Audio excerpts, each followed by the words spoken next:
মাঝে মাঝে আমরা আমাদের লাইফকে একটু বেশি কমপ্লিকেটেড করে ফেলি। বাবা মা চাকদা বাড়িতে চলে যাওয়ার পরে আমি যেহেতু একজন ওয়ার্কিং মাদার আর আমার 2 বছরের ছোট্ট বেবি আছে, তো তাকে সামনে বাড়ির সব কাজ করা, রান্নাবান্না করা, তারপর ডিউটি করা, প্লাস নিজের হেলথের দিকে খেয়াল দেওয়া এবং বাড়ির যাবতীয় সব কিছু দেখাশোনা করা আমার পক্ষে একটু না অনেকটা অসম্ভব হয়ে দাঁড়াচ্ছিল। তাই ভাবলাম প্রবলেম যেহেতু হচ্ছে, প্রবলেমের মধ্যে টেনশন করে আরও বেশি প্রবলেমটাকে বাড়িয়ে ফেলার থেকে ভালো আমি তার সলিউশন খুঁজি। হাতে 1 কাপ কফি নিয়ে চুপচাপ বসে বললাম যে কী কী প্রবলেম হচ্ছে আর তার কী কী সলিউশন আমি এই মুহূর্তে করতে পারি।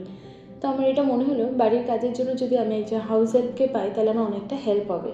তো আমি হাউস হেল্প খুঁজছি, আশা করি পেয়েও যাব। আর কিছু কাজ আমাকে একটু ভাবনা চিন্তা করে করতে হবে, যেগুলো লাইফটাকে অনেকটা ইজি আমাদের বানিয়ে দেবে। কারণ প্রবলেমে যদি আমি বেশি টেনশন করি তাতে তো কোনো লাভ নেই, তাই না? তার থেকে বেটার আমি প্রবলেমের সলিউশনটা খুঁজি।